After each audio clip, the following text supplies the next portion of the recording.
अस्सलाम वालेकुम जी। PMS GK का पेपर आपका जैसे कि स्केड्यूल है 25 ऑफ जनवरी को, उसके लिए ये लास्ट लेक्चर जिसमें कुछ करंट अफेयर्स की जो इम्पोर्टेंट चीज़ें जो हम क्लास के अंदर नहीं करवा सके वो, और एक फ़ाइनल जो आपके साथ डिस्कशन है उस पे हम बात करते हैं। सबसे पहले तो वही बात जो आपको ज़रूर चीज़ें करनी चाहिए। अब अगर आप पीपीएससी की वेबसाइट पे जाएंगे तो वहाँ पे आप ऑफिशियल सिलेबस देखेंगे पीएमएस जीके का, तो उसमें ऑलमोस्ट 50% करंट अफेयर्स है और 50% जनरल साइंस है। जनरल साइंस के आगे फिर physical science, physics, chemistry, maths, आगे ज्योग्राफी भी आ जाती है इसमें। तो ये 100 मार्क्स का पेपर होगा, लेकिन ज़रूरी नहीं है कि हमेशा पीपीएससी इसी रूटीन को ही फॉलो करे।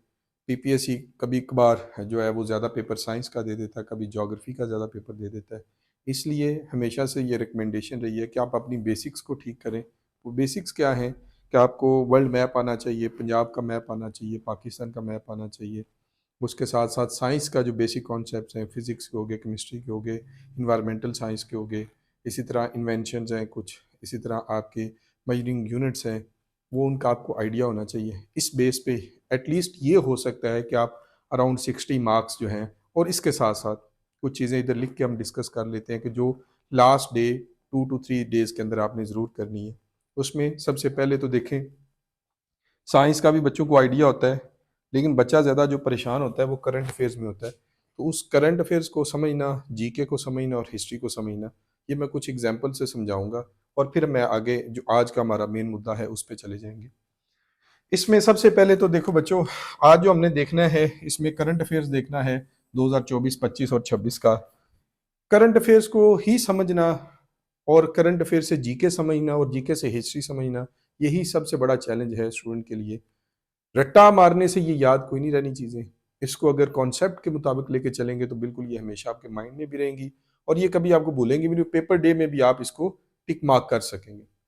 मैं हमेशा एक एग्जांपल देता होता हूँ कि एक ही क्वेश्चन से आप जनरल नॉलेज भी बना सकते हैं, उसी क्वेश्चन से आप हिस्ट्री भी बना सकते हैं, उसी क्वेश्चन से आप अपना करंट अफेयर्स भी बना सकते हैं। 2 3 4 चीज़ें आप सेम क्वेश्चन से बना सकते हैं। सपोज मैं इसकी एग्जांपल जैसे आपको देता हूँ कि इंटरनेशनल ओलंपिक्स कमेटी बनी 1894 में।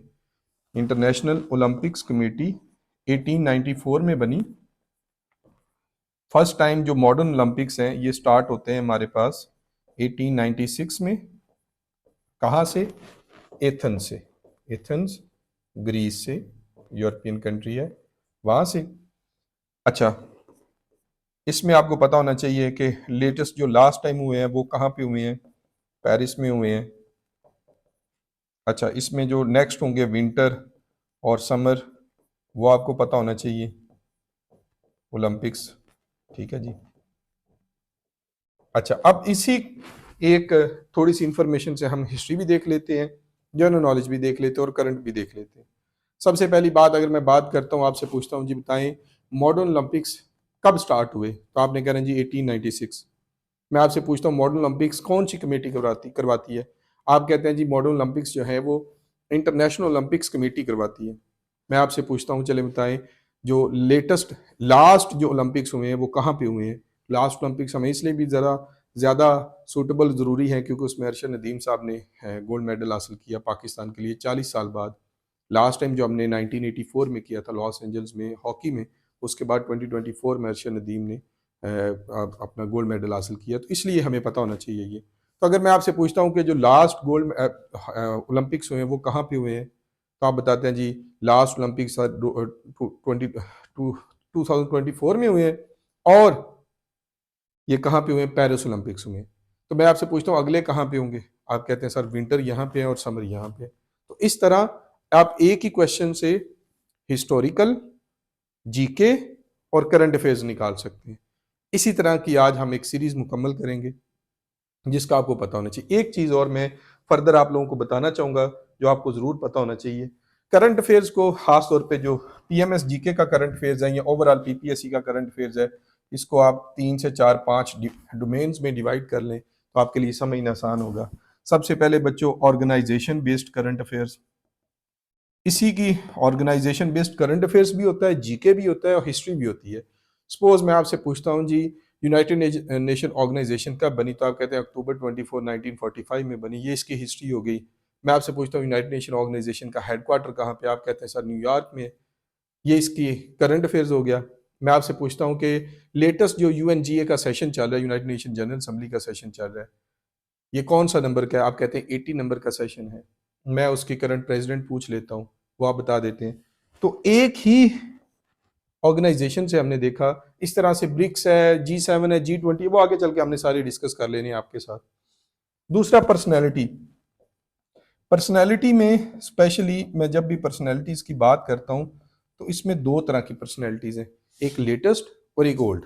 लेटेस्ट में आप अगर बात करते हैं जी, मेन तो जो 5 आपके मेन कंट्रीज हैं जो यूनाइटेड नेशन सिक्योरिटी काउंसिल के परमानेंट मेंबर्स हैं, जैसे यूएस है, आपका यूके है, आपका फ्रांस है, रशिया और चाइना, इनकी करंट लीडरशिप का आपको पता होना चाहिए। और इन्हीं 5 कंट्रीज के जो इंपॉर्टेंट लीडरशिप गुजर चुकी है उसका आपको पता होना चाहिए। ये पर्सनैलिटीज में कवर होगा। इसके अलावा कौन से कंट्रीज की पर्सनैलिटीज को याद करना है? वो सारे कंट्रीज जो रिसेंट टाइम में हाईलाइटेड हैं, वो सारे कंट्रीज जो रिसेंट टाइम में किसी ना किसी कंफ्लिक्ट में इंगेज हैं, वो सारे कंट्रीज जहां पे कोई ना कोई प्रॉब्लम चल रही है या किसी ने कोई ऑड काम किया है। जैसे सपोज मैं अगर बात करता हूँ, आज ईरान की बात करते हैं तो उनके प्रेसिडेंट का आपको पता होना चाहिए, अदर देन यूएनएससी। टर्की की बात करते हैं, आज़रबाईजान की बात करते हैं, इंडोनेशिया की बात करते हैं, ये वो सारे कंट्रीज हैं जिनके प्रेसिडेंट्स ने रिसेंट टाइम में पाकिस्तान में या तो विजिट किया या पाकिस्तानी प्राइम मिनिस्टर या प्रेसिडेंट ने इनका विजिट किया। सिमिलरली यूएई के प्रेसिडेंट, सऊदी अरेबिया हो गए, इसराइल हो गए क्योंकि इसराइल हमेशा से, थाईलैंड, कंबोडिया हो गए, कुछ जैसे वेनेजुएला था, कोलंबिया, क्यूबा, यूएस, कनाडा, इन इस तरह के कंट्रीज जो मोस्टली हाईलाइटेड रहते हैं इन न्यूज़, तो वो आपको पता होना चाहिए उनकी करंट लीडरशिप जो रिसेंटली आजकल चल रही है। थर्ड नंबर पे आपको स्पोर्ट्स इवेंट्स का पता होना चाहिए। स्पोर्ट्स इवेंट्स, वही बात आ गई, नेक्स्ट विंटर या समर ओलंपिक्स कहाँ पे होंगे, फीफा कहाँ पे होगा, फीफा वर्ल्ड कप, क्रिकेट का हॉकी, क्रिकेट का वर्ल्ड कप कहाँ होगा, हॉकी का वर्ल्ड कप कहाँ पे होगा, ये आपको आइडिया होना चाहिए चीज़ों का। फिर आपको नेक्स्ट जो इसी में ही पता होना चाहिए, जैसे कोप है, कोप 30 है, जैसे कोप 29 कहाँ हुआ था, 28, 31 कहाँ पे होगा।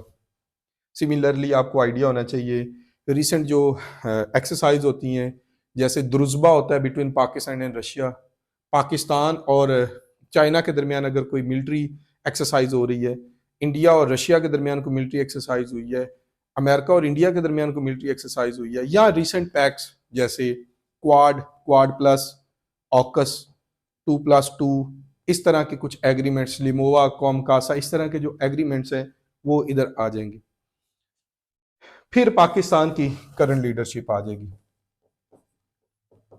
आपके army chief, prime minister, president, governor, चारों सूबों के गवर्नर, आज़ाद जम्मू एंड कश्मीर के president, prime minister, Gilgit Baltistan के गवर्नर और चीफ मिनिस्टर, फिर हर सूबे के चीफ मिनिस्टर, फिर हर सूबे का स्पीकर और डिप्टी स्पीकर, फिर आपकी फेडरल लेवल पे जो नेशनल असम्बली है, स्पीकर और डिप्टी स्पीकर, फिर आपके चेयरमैन सेनेट, फिर जो चेयरमैन सेनेट है वो एक्ट करता है as a vice president as well in Pakistan, not officially but जब वो अगर प्रेजेंट नहीं है तो वो ही is considered as vice president of Pakistan. वो कौन है, डिप्टी चेयरमैन सेनेट कौन है। तो ये चीज़ों का आपको पता होगा। इन 5 डोमेन्स में अगर आप करंट अफेयर समझोगे, ये करंट अफेयर्स नहीं होगा सिर्फ, ये आपका जनरल नॉलेज भी होगा, ये इन 5 टॉपिक्स के अंदर आपकी हिस्ट्री भी होगी। ये कम अज कम पीपीएससी में 35 to 40 मार्क्स का बनता है ओवरऑल।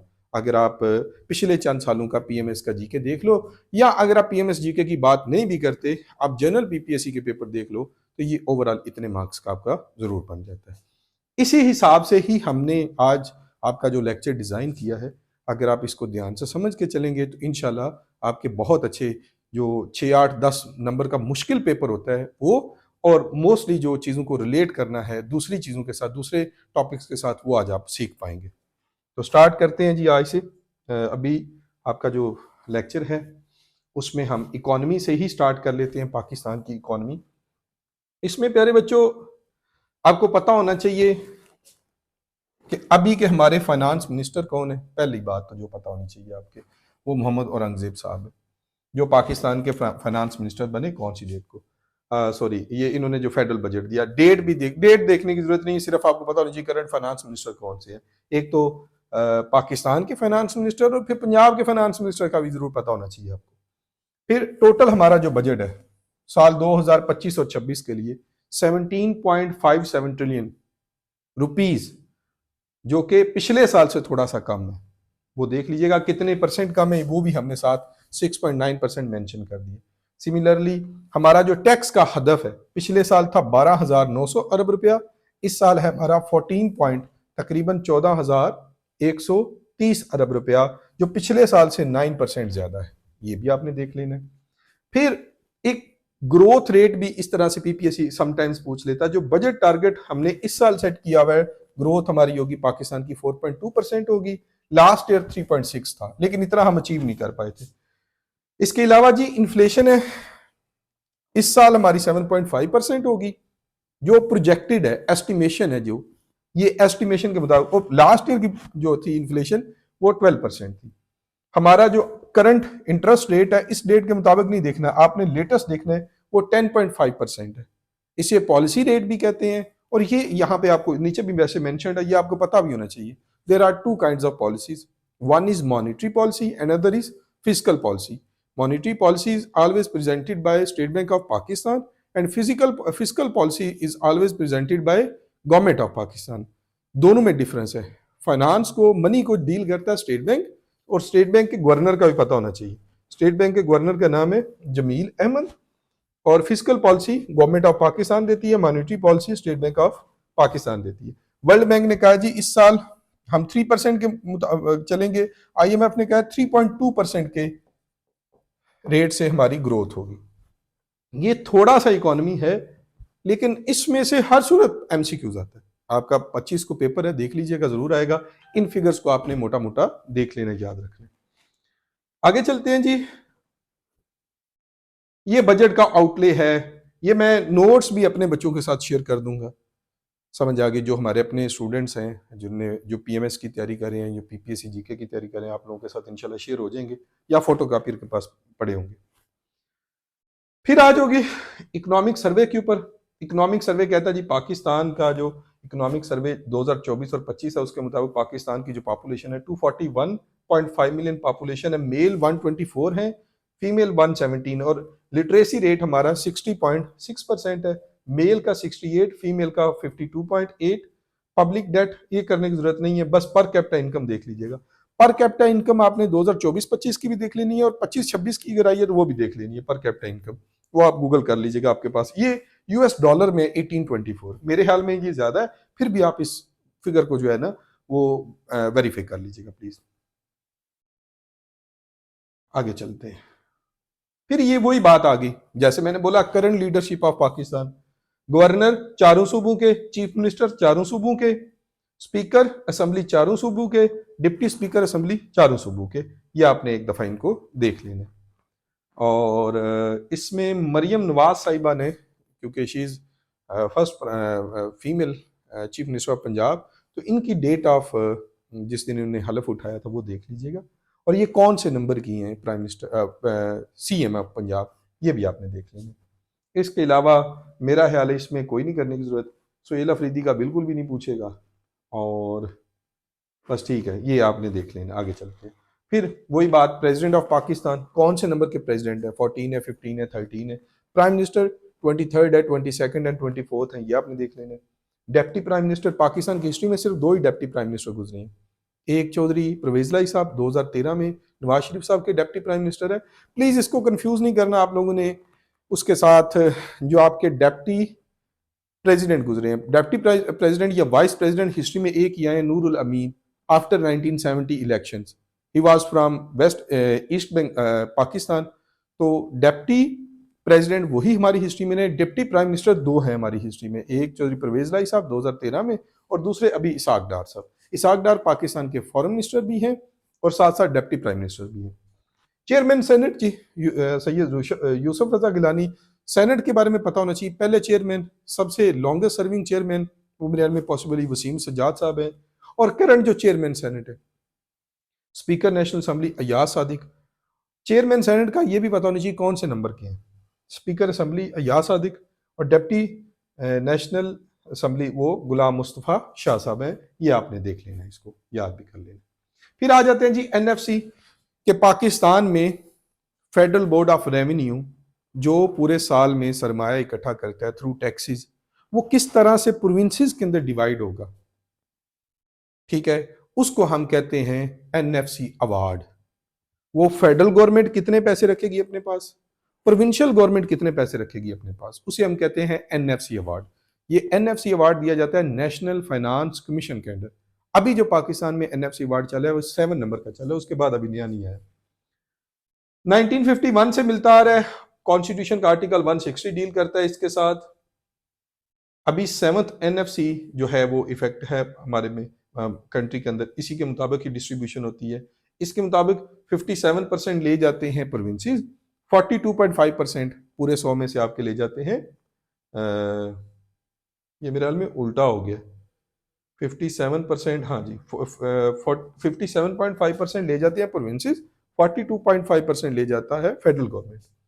जो 57% का शेयर है उसमें फर्दर जो पैसे हैं वो पंजाब 51.5%, 7%, सिंध 24%, केपी 14, बलोचिस्तान 9% तकरीबन। इस तरह से ये चारों सूबों में भी डिवाइड हो जाए, मतलब जो 57% प्रोविंसेस को मिलता है वो फर्दर किस तरह से सूबों के अंदर डिवाइड होता है वो भी इसके अंदर ही है लिखा हुआ। फिर जी पाकिस्तान में दो इंपॉर्टेंट अमेंडमेंट्स आई 2025 में, एक 26th अमेंडमेंट जो 21 अक्टूबर 2024 को आई, और जिसने सुप्रीम कोर्ट ऑफ पाकिस्तान से सो मोटो की जो पावर है वो वापस ले ली। Supreme court of chief justice of Pakistan की जो टर्म है वो फिक्स कर दी 3 ईयर्स के लिए, और प्राइम मिनिस्टर को पावर एम्पावर कर दिया कि जो टॉप 3 हैं आपके चीफ जस्टिस उनमें से किसी एक को चूज करेंगे, और वो चूज करेंगे प्राइम मिनिस्टर ऑफ पाकिस्तान। हाँ, इसमें एक और बड़ी जरूर बात जो पॉसिबली पीपीएससी आपसे पूछेगा वो ये पूछेगा कि एलिमिनेशन ऑफ रिबा, सूद को खत्म करने के लिए कौन सा आर्टिकल कॉन्स्टिट्यूशन का डील करता है, 38, और कब से उसके बाद सूद का खात्मा हो जाएगा। जनवरी 1, 2028 तक गवर्नमेंट ऑफ पाकिस्तान ने लिमिट रखी, उससे पहले हम सूद का करे, होगा या नहीं होगा, लेकिन हमने कॉन्स्टिट्यूशन के अंदर ये लिख दी।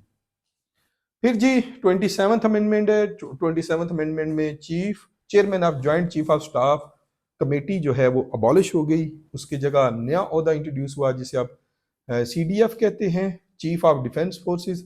ये कौन से अपना कौन से आर्टिकल को अमेंड किया गया ये देख लीजिएगा इसमें सिर्फ, और ये कौन सी डेट को हमारे जो आर्मी चीफ साहब हैं इनको CDF बनाया गया वो भी आप लोगों ने देख लेना है। आर्टिकल 248, ये प्रेसिडेंट को जो लाइफ टाइम इम्यूनिटी मिली है किसी भी क्रिमिनल एक्ट के अगेंस्ट वो इसमें मिल जाएगा। इसमें फर्दर हमारा जो फेडरल कोर्ट बना है उसके जज जो हैं उनकी एज रखी गई कंपेयर टू 65, ये आपको पता होना चाहिए। 27th अमेंडमेंट किस दिन पाकिस्तान में लागू ये भी आपको आइडिया होना चाहिए।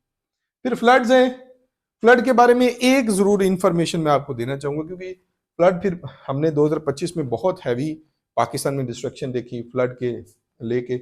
इसमें जो आपको खास पता होना चाहिए वो ये होना चाहिए 15 अगस्त को जो बुनेर के अंदर हुआ था क्लाउड बस्ट, उसमें तकरीबन बहुत ज्यादा बारिश भी और उसमें ज्यादा जाने भी गई। तो ये सिर्फ जो बुनेर वाला है ये आपको याद होना चाहिए कौन सी डेट को, 15 अगस्त को हुआ था। बाकी ठीक है, वो कोई इस तरह की इंफॉर्मेशन है जो पीपीएससी, हाँ जी ये तो हमने डिटेल में पढ़ा क्लास के अंदर भी। रिवर सिस्टम ऑफ पंजाब अगर आपको याद हो, मैंने आपको गाइड किया था कि there are 36 rivers in Russia, 24 rivers in Pakistan, और कौन सा रिवर, कौन सा कंट्री जहाँ पे रिवर है ही नहीं है वो सऊदी अरेबिया है। ठीक हो गया। फिर मैंने आपको रिवर सिस्टम बताया, दुआब्स बताए, पंजाब का बताया, पंजाब में जो इंडस है उसका हाईवे भी बताया था अगर याद हो, नेशनल N55 हम कहते हैं, ये जो सिंध के साथ साथ आता है, दरिया सिंध जीबी से एंटर होके फिर इस पे ही तरबेला डैम है, इस पे 2 3 4 इंपॉर्टेंट जैसे जिना बिराज है, चश्मा बिराज है, ठीक है। फिर आप मैंने बताया था जेलम, जेलम के मैंने 3 नाम बताए थे। मैंने बताया था जेलम का एक नाम है किशन गंगा, इंडिया उसे किशन गंगा कहता है, कश्मीर वाले नीलम कहते हैं, पंजाब पाकिस्तान वाले उसे जेलम कहते हैं। इसी के ऊपर मंगला डैम है।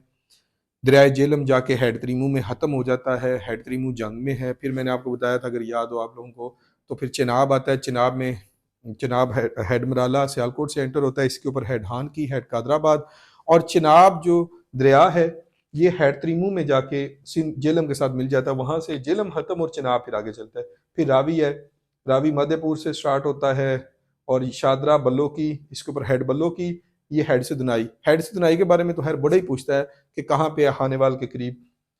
ठीक हो गया। फिर इधर से ब्यास आता है, ब्यास स्टार्ट होने से पहले ही सतलुज में गिर जाता है, और ये फिर ब्यास के ऊपर ये है हेड सुलेमान की, इसी के ऊपर हेड इस्लाम है, हेड इस्लाम जो आपका विहाड़ी वाला है, हेड सुलेमान की जो आपका देपालपुर वाला है।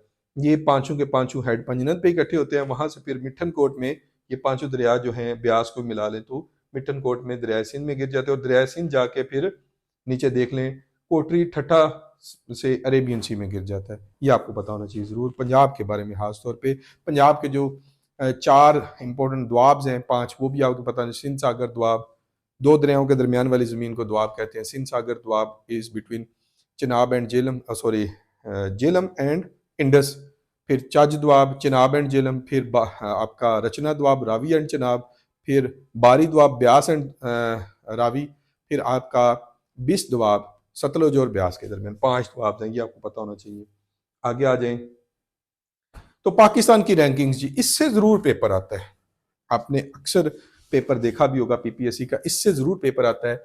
अगर हम बात करते हैं पाकिस्तान की पॉपुलेशन के मुताबिक फिफ्थ लार्जेस्ट है, पाकिस्तान को एरिया के मुताबिक देखते हैं 33rd है।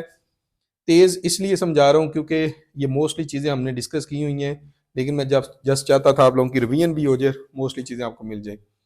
फिर क्लाइमेट के हिसाब से 8 नंबर पे हैं हम, जो रिस्क इंडेक्स है।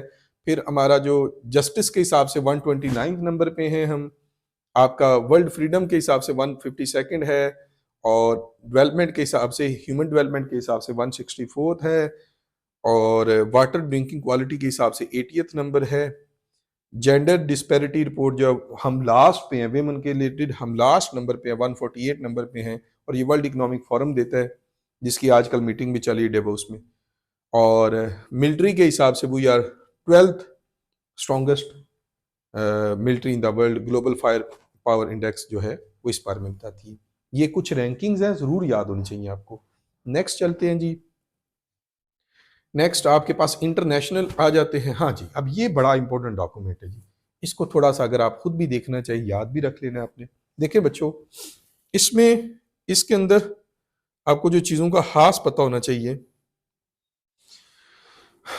वो है कोप 28। यहां से आपने कोप्स को याद करना। कोप क्या है? यूएनएफसीसी के अंडर जो स्टार्ट हुई थी 1992 में, मीटिंग हुई थी रियो में। फिर 1995 में पहला कोप हुआ, फिर 1997 में क्योटो प्रोटोकॉल, फिर 2015 का जो सबसे इंपॉर्टेंट कोप है 2015 वाला कोप 21, जिसे आप कहते हो पेरिस एग्रीमेंट भी आप उसे कहते हो, उसी को ही चलाता हुआ कोप कॉन्फ्रेंस ऑफ पार्टीज 28, फिर 29 और 30, और 31st कहाँ पे होगा? 29, 30 और 31st तीन का पता, जो 30th ये बेलम में हुआ है रिसेंटली, ये आगे भी आ जाता है।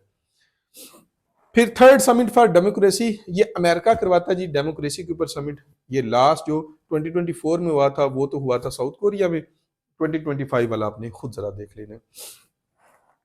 इसके बाद G7 का समिट जो 50 नंबर वाला है वो इटली में हुआ था। 51st आगे चल के मैं बता देता हूँ।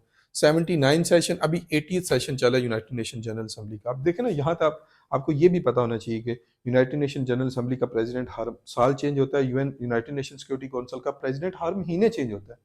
अब वो जो यूनाइटेड नेशन सिक्योरिटी काउंसिल का प्रेसिडेंट है, आपको पता होना चाहिए कि पाकिस्तान अभी 8वीं दफा उसका मेंबर बना हुआ है। 8 टाइम पाकिस्तान मेंबर बन चुका है। पाकिस्तान के पास 2 दफा प्रेसिडेंसी आएगी, क्योंकि हमने 2 साल के लिए नॉन पर, देर आर टोटल 15 मेंबर्स, जिसमें 5 परमानेंट, 10 नॉन परमानेंट। पाकिस्तान 8वीं दफा नॉन परमानेंट मेंबर बना। नॉन परमानेंट मेंबर 2 दफा बनता है, 2 साल के लिए बनता है। इसमें पाकिस्तान के हिस्से जो प्रेसिडेंसी आएगी वो 2 दफा आएगी, क्योंकि यूनाइटेड नेशन सिक्योरिटी काउंसिल जो है वो उसकी जो टोटल मेंबर्स 15, तो उस हिसाब से अगर पाकिस्तान की 2 दफा आएगी। 1 जुलाई 2025 में उनकी बारी आई एज अ प्रेसिडेंट, ये जरूर पूछ सकता है। और 1 दिसंबर 2026 में दोबारा पाकिस्तान प्रेसिडेंट बनेगा यूनाइटेड नेशन सिक्योरिटी काउंसिल का। अब यहाँ पे फिर वही बात आ गई कि there are 6 principal organs of United Nation organization, जिसमें सबसे बड़ा यूनाइटेड नेशन जनरल असेंबली, जिसके 193 मेंबर्स। दूसरा, अच्छा, यूनाइटेड नेशन जनरल असेंबली का प्रेसिडेंट हर साल चेंज होता है। फिर दूसरा, यूनाइटेड नेशन सिक्योरिटी काउंसिल है, जिसके total 15 members, 5 permanent, 10 non permanent, जिसका प्रेसिडेंट हर महीने चेंज होता है। अभी के प्रेसिडेंट याद करने की जरूरत नहीं, सिर्फ पाकिस्तान के बारे में याद कर लें कि जुलाई में बने हम और दिसंबर में बनेंगे, दिसंबर 2026 में दोबारा बनेंगे। फिर जी आपके पास G7 G20, ये COP29 दोबारा आ गया, बाकू अजरबैजान में हुआ। फिर G20 की मीटिंग आ गई, ठीक हो गया। ब्रिक्स की 16वीं मीटिंग आ गई। ये तीन, अच्छा G7 देखे ना, ये तीन ऑर्गेनाइजेशन है, G7 G20 G77। पेपर में अक्सर आता है जी कौन सी ऑर्गेनाइजेशन जो है पाकिस्तान इसका मेंबर है, तो हम G77 के डेवलपिंग कंट्रीज का मेंबर है। इन तीनों के हेडक्वार्टर्स कोई नहीं है। अभी का आपने इनका ट्राइका देख लेना है, G7 का, G20 का करंट प्रेसिडेंट भी आपने देख लेना है। समझ आ रही? वो ये होता है कि इस तरह से G20 की प्रेसिडेंसी जाती है कि जहां पे लास्ट मीटिंग हुई हो, जहां पे करंट मीटिंग होगी और जहां पे अगली मीटिंग होगी, इसको हम ट्राइका कहते हैं। G20 का ये भी आपने देख लेना कि करंट प्रेसिडेंट कौन है, ये जरूर आपको याद होना चाहिए। नेक्स्ट जी, इसी पेज पे, अगले पेज पे, वो जो मैं बता रहा था, वर्ल्ड गवर्नमेंट समिट जो हुआ, global climate action expo 25, G7 की 51st मीटिंग कनाडा में हुई, ठीक है जी। इनकी मीटिंग हुई आपकी कनाडा में। फिर नेटो का समिट, हाँ ये देखे ना, नेटो का समिट जो हुआ वो। फिर ब्रिक्स का समिट, ठीक है, रियो ब्राजील में हुआ।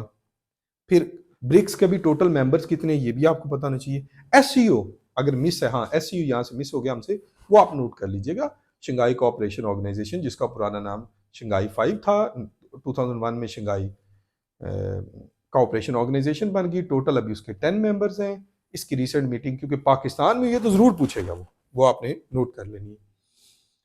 फिर जी बच्चों, कोप 30 कहां पे हुआ?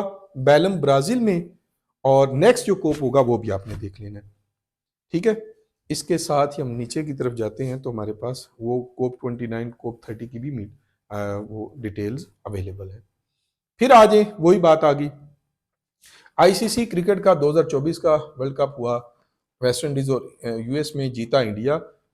फिर आपके पास समर ओलंपिक्स हुए पेरिस फ्रांस, जहां पे हमें अरशद नदीम साहब ने वो गोल्ड मेडल हासिल करके दिया। और आईसीसी चैंपियंस ट्रॉफी पाकिस्तान में हुई, इंडिया ने जीती। फाइनल दुबई में हुआ था, अगर आपको याद हो तो। फीफा वर्ल्ड कप अमेरिका में होगा, ये डेट थोड़ी सी देख लीजिए, चेंज है। टोटल 48 टीम्स होंगी, टोटल 48 टीम्स होंगी। यूएस में होगा, और यूएस में नहीं सिर्फ होगा ये, कनाडा, मैक्सिको और यूएस में होगा। नॉर्थ अमेरिका में बेसिकली होगा ये आपका फीफा वर्ल्ड कप, नेक्स्ट जो है 2026 वाला, इस साल जो होगा।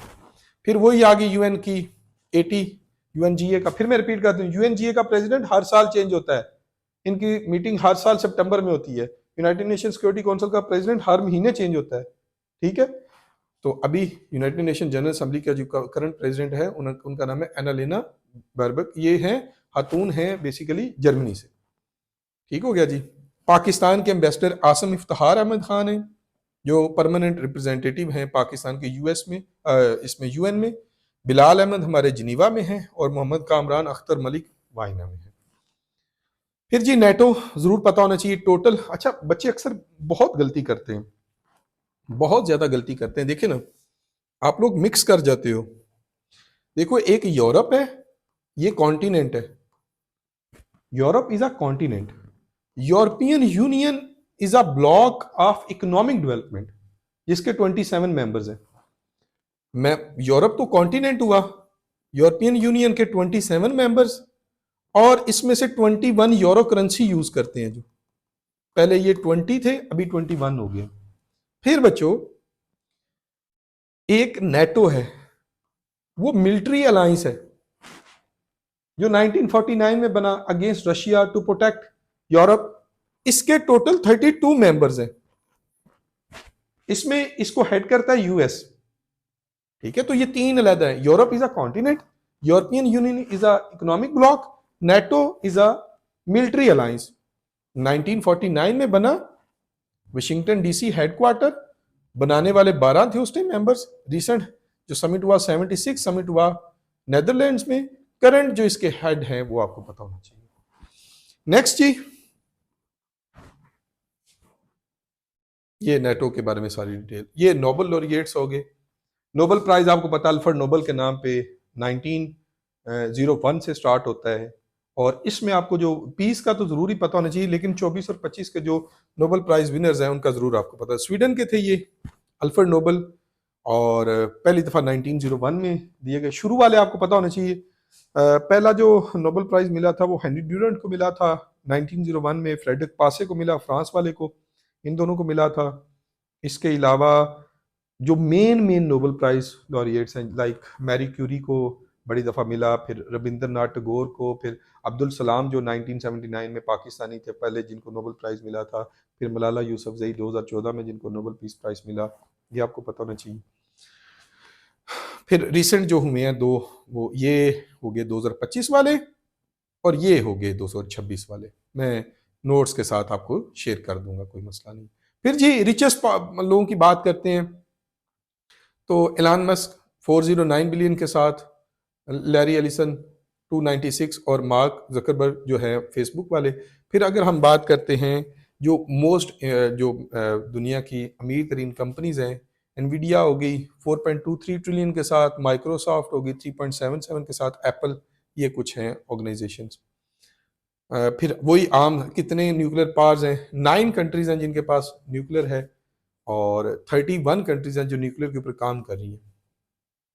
फिर जी कन्फ्लिक्ट्स, इस टाइम टोटल अगर बात करें तो 59 काइनेटिक इश्यूज चल रहे हैं पूरी दुनिया के अंदर, जहां पे थोड़े बहुत छोटे बड़े मिसाइल चल रहे हैं। इसमें अगर हम बात करते हैं, इसमें अगर हम बच्चों बात करते हैं, तो यूक्रेन रशिया का, अगर आपको याद हो, इमरान खान साहब गए हुए थे रशिया, 23-24 फेब 2022 को यूक्रेन पे अटैक हुआ था। रशिया ने ये अटैक किया था, ठीक है। और फिर गजा इजराइल 7 अक्टूबर से स्टार्ट हुआ ये इशू। देखे ना कि आपको यहाँ तक ये भी पता होना चाहिए कि जो इजराइल है, जो फ़लस्तीन है, उसके दो पार्ट्स हैं। बहरहाल ये अलग सी डिबेट है, इसको किसी दिन देख लेंगे। फिर पाकिस्तान और इंडिया का जो इशू, ऑपरेशन सिंदूर वर्सेस बुनियादुल मरसूस और मार्का हक, ईरान इसराइल का जो कन्फ्लिक्ट हुआ है, यूएस ईरान का जो कन्फ्लिक्ट हुआ, Myanmar civil war, Sudan civil war, US China trade war. Similarly आगे हम चलते हैं तो डिटेल में मिल जाएंगे हमें कन्फ्लिक्ट जो है डिफरेंट चल रहे, ये मैं हमने पिक्टोरियल फॉर्म में भी आपको दिखा दिए। फिर पाकिस्तान इंडिया की वार जी, 7 मई को स्टार्ट होती है, इंडिया ऑपरेशन सिंदूर स्टार्ट करता है, हम उनके मुकाबले में ऑपरेशन बुनियानुल मरसूस स्टार्ट करते हैं। पाक फौज ने सक्सेसफुली डिफेंड किया कंट्री को। लेकिन देखिए डिफेंस के अंदर कितना बजट है, इंडिया का टोटल बजट है $81 बिलियन, पाकिस्तान का टोटल बजट है सिर्फ $9 बिलियन डिफेंस का टोटल। सही है, मतलब 9 टाइम्स उनका बजट हमसे ज्यादा है। ये भी किसी एक पेपर में पूछा हुआ उसने हमसे कि कितने टाइम्स इंडिया का बजट, डिफेंस बजट हमसे ज्यादा है, उनका 9 टाइम्स ज्यादा है। इसके बावजूद पाकिस्तान जीत गया बाहर। समझ आ गई, पाकिस्तान ने ज्यादा उनके जो है वो तैयारी कराए। फिर जी कन्फ्लिक्ट के बारे में, पहलगाम अटैक जो 22 अप्रैल को हुआ, और एक्ट ऑफ वार शुरू कर दी उन्होंने। फिर ये इंडस वाटर ट्रीटी, हाँ इंडस वाटर ट्रीटी का भी जरूर पता होना चाहिए, सितंबर 1960 में साइन हुई। बीआरएस ब्यास रावी सतलुज मिले इंडिया को, आईसीजे इंडस चनाब जेलम पाकिस्तान को मिले। समझ आ रही है। लेकिन अब इंडिया क्या कहता है कि मैं फर्दर जो है डिफरेंट आपके जो रिवर्स है उनके ऊपर डैम्स बनाना चाहता हूँ, तो इंडिया कोशिश कर रहा है। समझ आ गई। फिर जी ईरान इसराइल का कॉन्फ्लिक्ट है, जो ईरान ने कौन सा, हाँ ये देखना वादा सादिक कहीं पे भी आपने नहीं पढ़ा होगा। समझ आ गई। फिर ईरान वो इसराइल वाली यूएस ईरान स्ट्राइक्स, ये भी आगे इंफॉर्मेशन आ जाती है। ये अब साथ साथ अब नोट कर लीजिएगा यूट्यूब से, क्योंकि सब तक तो नहीं पहुंचेंगे ये नोट, सिर्फ हमारे स्टूडेंट्स तक ही पहुंचेंगे। तो मैं इसलिए दिखा रहा हूँ आप लोगों को, सूडान की सिविल वार होगी, ये उसका साथ मैप आ गया। हाँ ये आगे बड़ा हमने अच्छा काम किया कि महीने के हिसाब से जो 2024 और 25 के इंपॉर्टेंट एमसीक्यूज बनते हैं, इंफॉर्मेशन बनती है, वो सारी हमने निकाल के आपके सामने दे दी कि आप मंथ वाइज इसको करते जाओ। ठीक है बच्चों, इंशाल्लाह आपको कल, आज ही आप अगर वीडियो मुकम्मल कर लेते हैं तो कल तक ये नोट्स भी आपको पीडीएफ फॉर्म में हम ग्रुप्स में शेयर कर देंगे। और एकेडमी का नंबर गिवन है, अगर किसी ने लेने होंगे तो वो फ़ोटो कापियर से ले भी सकता है। ये सारे इम्पोर्टेंट हैं। अगर हम 25 से बात भी करते हैं तो थोड़ी सी आपको मैं बता भी देता हूँ। ये 2025 बुल्गारिया और शेंजन एरिया में ऐड हुए है, बुल्गारिया और रोमानिया। फिर जी इसके बाद ये कुछ इम्पोर्टेंट हैं, चांसलर ऑफ ऑस्ट्रेलिया है, जनवरी को 10th मेंबर बना ब्रिक्स का, इंडोनेशिया ब्रिक्स का मेंबर बन गया। ठीक हो गया। ये बड़े ही इंपॉर्टेंट एमसीक्यूज हैं, आपने इनको देख लेने। ठीक हो गया जी। ये मेरे ख्याल में लास्ट पेज के ऊपर अगर हम जाते हैं तो फाइनल फिर बातें आपने कुछ देखनी है, वो ज़रूर आपको पता होना चाहिए जी। जनवरी का भी है 2026। ये 2-3 दिन पहले आपने जो करना है, कुछ currencies, airlines, news agencies, abbreviations, ये आपको ज़रूर आपने रिपीट करके जानी है। और हमारी तरफ से बहुत ज़्यादा गुड लक आप लोगों को, इंशाल्लाह कामयाबी होगी। जो सारा काम बताया इसको रिवाइज़ करें, अल्लाह के फजल से कामयाबी होगी। गुड लक जी।